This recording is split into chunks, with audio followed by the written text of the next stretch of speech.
All right, guys, welcome back to the channel. Today, we are going to review Fidelity's Telecom and Utilities Fund, ticker symbol FIUIX. This is requested by a member. So let's get right into it. Let's go down to the summary real quick. Let's take a look at what it is investing in. So the objective is to seek a high total return through a combination of current income and capital appreciation. It invests at least 80% of its assets in securities of telecom services and utility companies. So very specific in the range that it's trying to hit. Looking at the top 10 holdings, we can see that there are 39 companies within this fund, and these 10 companies make up 56% of the portfolio. So Verizon is a big one right now at 16.54%, Duke Energy at 5.6%, NextEra Energy at 5.57%, T-Mobile 5%, Exelon 4%, Enter Energy 4%, Constellation Corp, CEG 3%. Then you have Amerigen, AT&T, and Sempra, all a little bit below 3.5%. Your fund managers are right here listed for you as well, and they've been around since about 2024 of December. So quickly, right off the bat, we can see that there is a very large expense ratio, and let's see if this really justifies it. 0.75% expense ratio with a current NAV price of $34. Just looking at the one-year chart on this, you can see that in 2016, if you invested $10,000, this blue line is the S&P 500.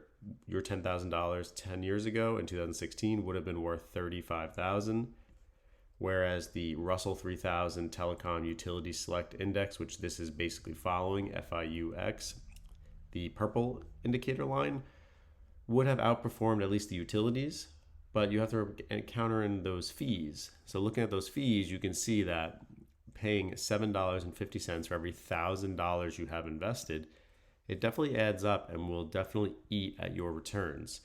We'll do some comparisons later, but I want to break this down in more detail. Let's go over the composition and let's get really detailed on what we're investing in. So as you can see here, sub-industry diversification, you have electric utilities, 45%, telecommunication services, 21%, multi-utilities, 13%, and then you have wireless telecommunication service at 6%, and then the list goes on. These are a blend of basically large and mid-cap companies that are known as value.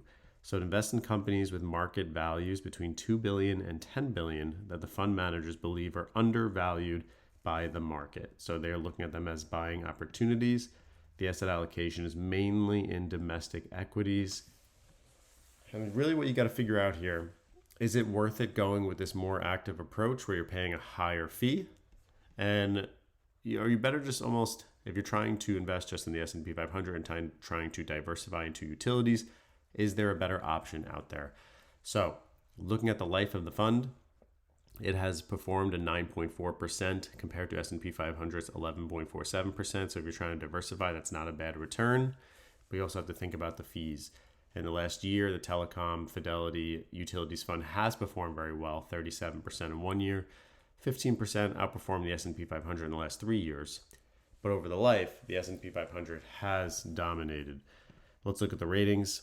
It has 5 stars out of 10, 5 stars all around on the 3, 5, and 10-year mark. Looking at the performance, which we already reviewed, let's go to the commentary here.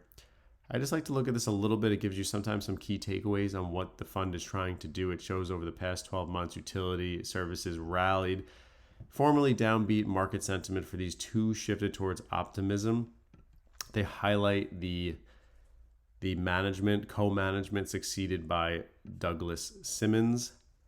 And I think when you're looking at this, you kind of want to see if there's anything you can compare it to, because you want to look for funds that are similar to this and see, is there anything that is a better option than paying this high expense ratio? So when looking at it, I also like to compare this to XLU. I think this is the better option for utilities. And let's just break it down why. So comparing it to the FIUIX, the index fund there, this SPDR ETF offers a lot for a very low expense ratio. And you will see, yes, the companies are very similar, different allocations, where NextEra instead of Verizon is your bigger allocation here at 11.93%. But notice it's the same similar composition. You have 34 companies making it up. It makes up 54%, just these 10 companies. And pretty much very similar allocation, except for Next Era, Southern Co, and Duke are 7, 8, and 11% of the company. But you're getting this expense ratio of 0.08%. You can see when you look at the distribution expenses that you are getting a 2.83% yield for a very low expense ratio. And if you're looking to get into utilities and you're passively managing it, that's why you have that lower expense ratio. And that's what I would look for if I'm looking to diversify away from the S&P 500 and then trying to get in there. So these companies, similar to the other one, are all in North America. Here's your breakdown just to give you a little more complex look at it, deep dive into it. Medium, large cap companies, all in the same value. And I think that offers a lot. So looking at the electric utilities, the multi-utilities, it offers you that range right there.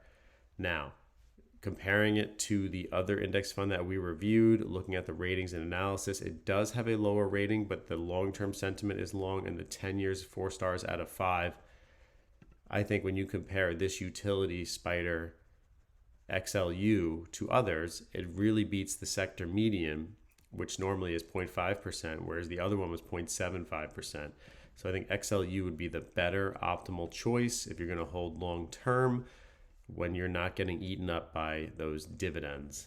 All right, thank you so much for supporting this channel. I appreciate you watching the video. Remember, I'm not a professional investor, nor pretend to be. I only post my experiences and just to give you guys ideas. Definitely check out the WAP as well if you want to get a more detailed investing experience. You can learn from what I'm doing. Also, you can become a member of the YouTube channel if you're not already, and check out my Twitter and the Gemini Referral Club as well. Definitely appreciate you guys supporting the channel with these membership-only videos, and I'll see you next time.